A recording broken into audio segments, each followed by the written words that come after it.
कहानी की शुरुआत होती है एक रेगिस्तान को दिखाते हुए जहां कुछ लड़के तपती धूप में गड्ढा खोद रहे थे। अचानक एक रैटल स्नेक दिखाई देता है जिसे देखकर एक लड़का जो अपने जिंदगी से ऊब चुका था अपने जूते उतारकर सांप को टच करने की कोशिश करता है और तुरंत सांप के काटने से मर जाता है। सीन शिफ्ट होता है और स्टैनली लेलनेट्स फोर्थ नाम का एक लड़का रास्ते पर चल रहा होता है कि अचानक उसके सर पर एक जोड़ी जूता गिरता है जिससे वो जमीन पर गिर जाता है। उसके फादर पैरों की बदबू मिटाने वाली चीज की खोज में लगे हुए थे, इसलिए वो उन जूतों को अपने साथ घर ले जाने लगता है। पर रास्ते में ही पुलिस वाले उसे घेर लेते हैं क्योंकि वो जूते एक मशहूर बेसबॉल प्लेयर के थे जो कि एक चैरिटी शो के दौरान चोरी हो गए थे। इसलिए पुलिस वालों को शक था कि स्टैनली फोर्थ ने ही उन्हें चोरी किया होगा। ये सोचकर पुलिस वाले उसे लेकर उसके पिता के घर जाते हैं जहां मौजूद चीजों को देखकर उनका शक गहरा हो जाता है। दरअसल स्टैनली थर्ड के घर में दर्जनों जूते मौजूद होते हैं और स्टैनली फोर्थ के रूम में बेसबॉल प्लेयर की फोटो लगी होती है।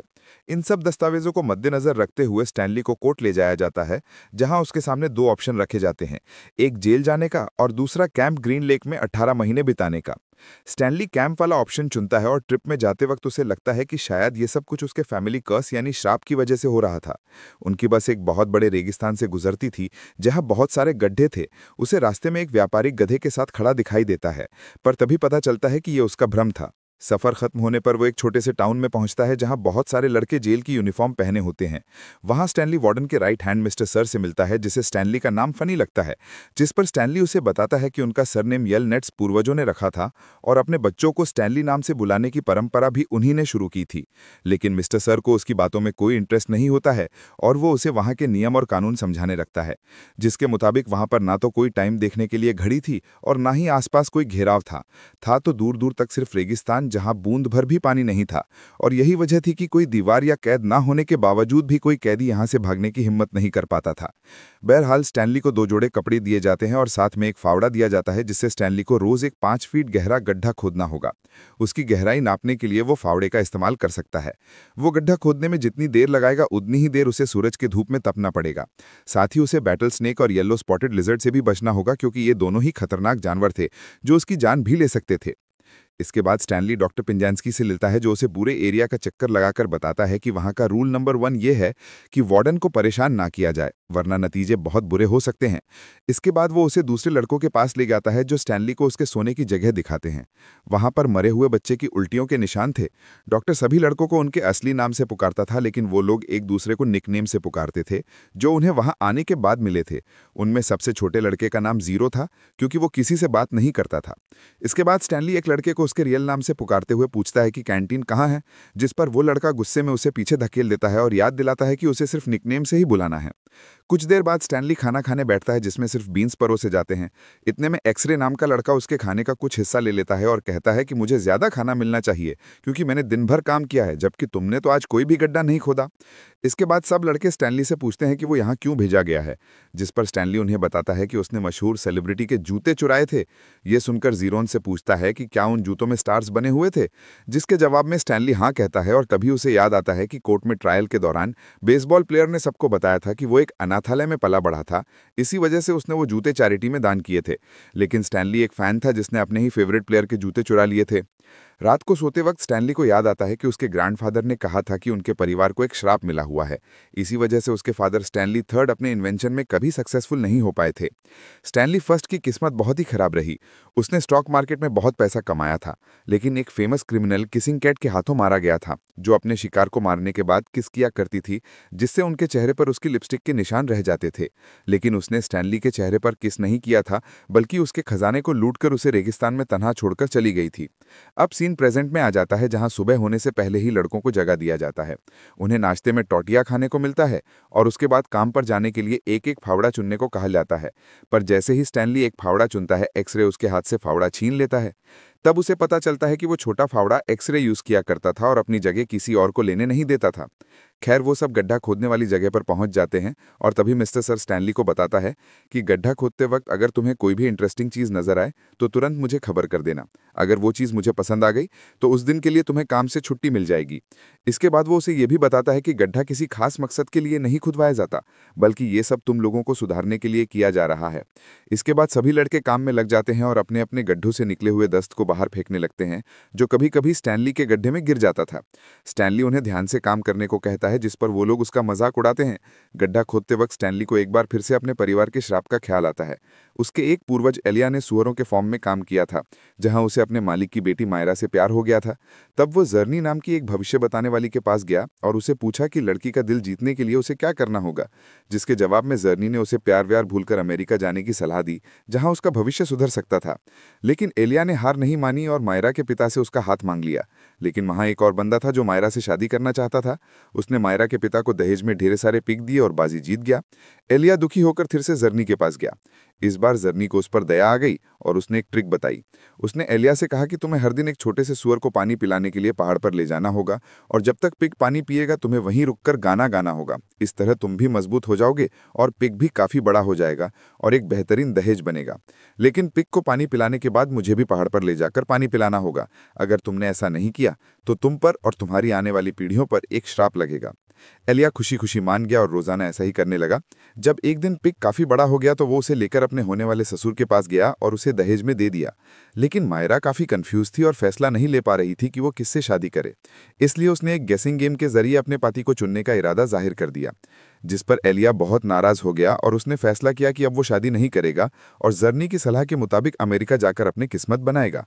लेकिन बदकिस्मती से वो उस दिन जर्नी को पानी पिलाना भूल गया और उससे मिले बिना ही वहां से निकल गया, जिस पर जर्नी ने उसके खानदान को शाप दे दिया। अब सीन प्रेजेंट में आ जाता है, जहां मिस्टर सर गड्ढों के पास अपना ट्रक लेकर आते हैं ताकि लड़के लोग अपनी पानी की बोतल भर सकें। और तभी लड़के स्टैनली के हाथ में हुए पहले छाले को देखकर उसे चिढ़ाते हैं। आज सबसे पहले रो का काम खत्म हुआ था, वो सबसे फास्ट गड्ढा खोदता था। आखिर में जब स्टैनली का काम खत्म होता है तो कोई भी बाहर निकलने में उसकी हेल्प नहीं करता और उसे खुद ही बाहर निकलने का हुनर भी सीखना पड़ता है। जब वो वापस टाउन में आ जाता है तो देखता है कि मिस्टर सर उस पर बंदूक ताने खड़े हैं, पर असल में वो एक येलो स्पॉटेड लिजर्ड पर निशाना लगा रहे थे। उनका निशाना चूक जाता है और लिजर्ड जंप मारकर स्टैनली पर अटैक करने जाती है, लेकिन तभी मिस्टर सर दोबारा गोली चलाते हैं और इस बार लिजर्ड मर जाती है। दिन बीतने लगते हैं और धीरे धीरे स्टैनली वहां की जिंदगी का आदी हो जाता है। वो रोज सुबह जल्दी उठता है, नाश्ते में वही बीन्स खाता है और उसके बाद काम पर चला जाता है, जहां दिन भर गड्ढे खोदते हुए उसके हाथों में और ज्यादा फफोले पड़ने लगते हैं। कई बार खतरनाक जानवरों से उसका सामना भी होता है, तो कभी शावर काम नहीं करता। इन सब परेशानियों के अलावा दूसरे लड़के भी उसे परेशान करते रहते हैं, उसका मजाक उड़ाते हैं और उसे सॉफ्टी कहकर चिढ़ाते हैं। स्टैनली उनसे उलझकर अपनी मुसीबतें बढ़ाना नहीं चाहता था, इसलिए शांत रह जाता है। और जब वो अपनी मॉम को खत लिखता है तो उसे बताता है कि वो वहाँ बहुत एंजॉय कर रहा है और वो एक नॉर्मल समर कैंप की तरह बहुत ही बढ़िया जगह है। एक दिन शाम को गड्ढा खोदते हुए स्टैनली को एक फॉसिल मिलता है, जिसे वो पिंजांस्की के पास लाता है, लेकिन डॉक्टर कहता है कि वार्डन को फॉसिल से कोई मतलब नहीं है। फिर वो उसे बताता है कि इस एरिया में कभी झील हुआ करती थी और इसके चारों तरफ फैली हुई जमीन वार्डन के ग्रैंडफादर की थी। और इसी के साथ मूवी फ्लैशबैक में चली जाती है, जहां दिखाया जाता है कि वो एरिया कभी हरा भरा और खुशहाल हुआ करता था, जहां सैम नाम का एक व्यापारी अपनी गाड़ी में प्याज बेचने के लिए अक्सर आया करता था। उसकी गाड़ी गधे खींचते थे। वो दावा करता था कि उसके प्याज जानलेवा बीमारियों का इलाज कर सकते हैं और खतरनाक छिपकलियों से भी बचा सकते हैं। सैम को वहां की एक लोकल टीचर कैथरीन पर क्रश था, जिसके लिए वो प्याज से बना एक खास किस्म का नाश्ता लाया करता था, जिसके बदले में वो उसे जार भरकर पीच दिया करती थी। टाउन के सभी मर्दों को कैथरीन पसंद थी और कैथरीन का सैम को इतनी इंपॉर्टेंस देना उन्हें बिल्कुल पसंद नहीं था। एक दिन बारिश के कारण स्कूल की छत टपकने लगती है और कैथरीन बच्चों को वापस घर भेज देती है। तभी सैम छत ठीक करने में उसकी हेल्प करता है। इससे सैम को उसके साथ काफी वक्त बिताने को मिलता है। इस बात से खुश होकर वो स्कूल के दूसरे हिस्से भी रिपेयर करने लगता है। तभी वो नोटिस करता है कि शाम को बड़ों की क्लास में बहुत सारे स्टूडेंट कैथरीन को ताने मार रहे हैं, जिनमें से एक वार्डन का ग्रैंडफादर वॉकर भी था, जो कैथरीन को बाहर मिलने के लिए बुलाता है, लेकिन कैथरीन मना कर देती है, जिससे वो काफी नाराज हो जाता है। देखते ही देखते स्कूल की बिल्डिंग बहुत खूबसूरत बन जाती है, पर सैम का गधा कहीं खो जाता है, इसलिए वो एक बोट खरीद लेता है। एक दिन बारिश के दोपहर में सैम और कैथरीन एक दूसरे को किस कर रहे होते हैं और तभी वॉकर उन्हें देख लेता है और पूरे टाउन में ये खबर फैला देता है। थोड़ी ही देर में सारे गांव वाले इकट्ठे हो जाते हैं और सजा के तौर पर स्कूल को जला देते हैं। कैथरीन दौड़ती हुई पुलिस के पास जाती है, जो उस वक्त नशे में धुत था। वो कैथरीन को किस देने के लिए कहता है। कैथरीन उसे धक्का देकर दूर कर देती है, जिस पर वो उसे धमकाता है कि अलग जाति वालों से रिलेशनशिप रखना गैर कानूनी है, इसके लिए सैम पर मुकदमा चलेगा। कैथरीन डर जाती है और सैम को वार्न करने के लिए दौड़ती हुई उसके पास जाने लगती है, पर तब तक देर हो चुकी थी, क्योंकि गांव वालों ने बोट में बैठे सैम को गोली मारकर खत्म कर दिया था। कुछ देर बाद कैथरीन वापस आती है और पुलिस को गोली मारकर खत्म कर देती है। इसके बाद उसे किस करती है, जो कि वो जीते जी चाहता था। उस दिन कैथरीन टाउन छोड़कर चली जाती है और किसिंग कैट के नाम से मशहूर हो जाती है। मूवी फिर से प्रेजेंट में आ जाती है, जहां पर एक्सरे स्टैनली के पास आकर उससे कहता है कि अगली बार अगर उसे कोई भी चीज मिले तो पहले उसके पास ले आए। बाद में स्टैनली का सामना एक परेशान करने वाले लड़के से होता है और दोनों के बीच लड़ाई होने ही वाली थी कि तभी बाकी लड़के आकर दोनों को शांत कराते हैं। पर अब स्टैन सबकी नज़रों में अपनी इज्जत बना चुका था। उसके साथी उसे केवमैन के नाम से बुलाने लगे थे और उसे पानी की लाइन में भी अच्छी जगह मिलने लगी थी। कुछ समय बाद स्टैनली को उसकी मॉम का खत मिलता है जिसमें लिखा था कि उसके फादर के सारे एक्सपेरिमेंट फेल हो चुके थे और मकान मालिक उन्हें कभी भी घर से बाहर निकाल सकता था। जीरो अनपढ़ था, इसलिए स्टैनली को खत पढ़ते देखकर काफ़ी इंप्रेस होता है और उससे कहता है कि मुझे भी पढ़ना लिखना सिखा दो, जिस पर स्टैनली कहता है कि मैं कोई अच्छा टीचर नहीं हूं और दिन भर काम करके थक जाता हूं, इसलिए मुझे आराम की ज़रूरत है। अगले दिन गड्ढा खोदते वक्त स्टैनली को एक छोटी सी चीज़ मिलती है जिस पर के बी लिखा हुआ था। लड़कों को लगता है कि शायद ये शॉटगन का कवर है, पर यह बहुत पतला था।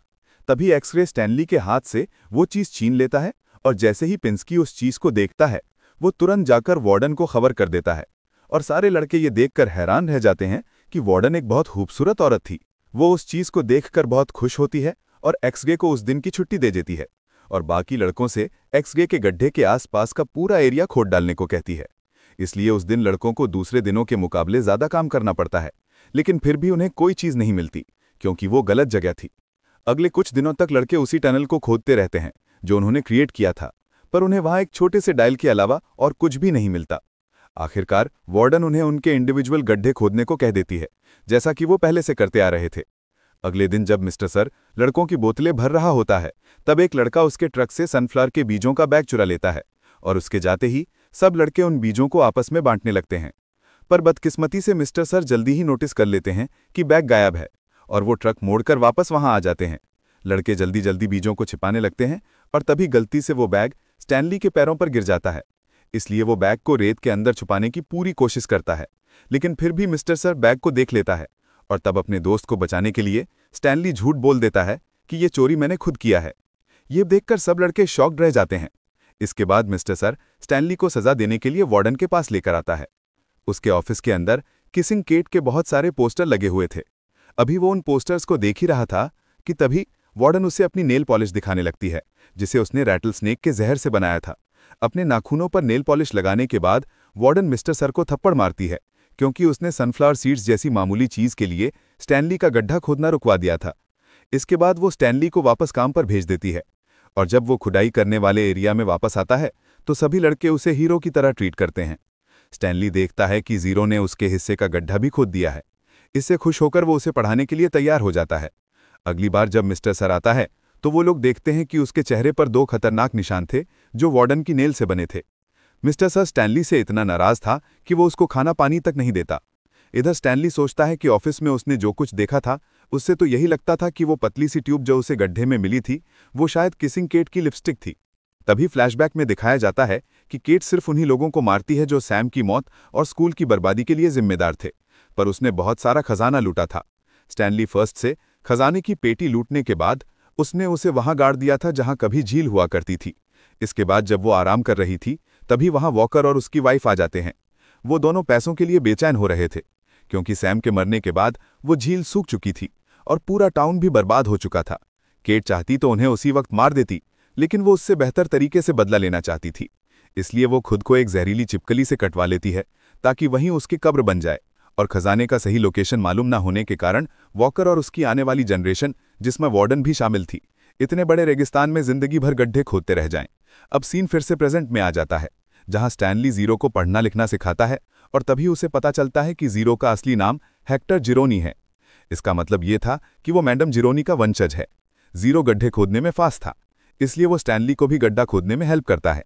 उसे देखकर दूसरे लड़के उससे जलने लगते हैं। एक दिन दोपहर के वक्त जीरो स्टैनली को अपनी मां के बारे में बताता है जो उसके लिए कड़ी मेहनत करती थी। एक दिन वो अचानक गायब हो गई थी और उस दिन से जीरो सड़कों पर जिंदगी बिताने को मजबूर हो गया था। कुछ देर बाद एक बदमाश लड़का स्टैनली को परेशान करने लगता है। स्टैनली भी विरोध करता है। ये देखकर पेंडेंस्की उन दोनों को लड़ने के लिए उकसाने लगता है और देखते ही देखते दोनों फाइट करने लगते हैं। लेकिन जल्दी ही स्टैनली कमजोर पड़ने लगता है और तभी जीरो उसकी हेल्प करने के लिए लड़ाई में कूद पड़ता है और वो उस दूसरे लड़के को जान से मारने ही वाला होता है कि तभी पेंडेंस्की उन दोनों को रोकने के लिए हवा में फायर करता है और तभी सारा मामला समझने के लिए वार्डन वहां पहुंच जाती है। लड़के उसे बताते हैं कि जीरो स्टैनली को गड्ढा खोदने में हेल्प करता है।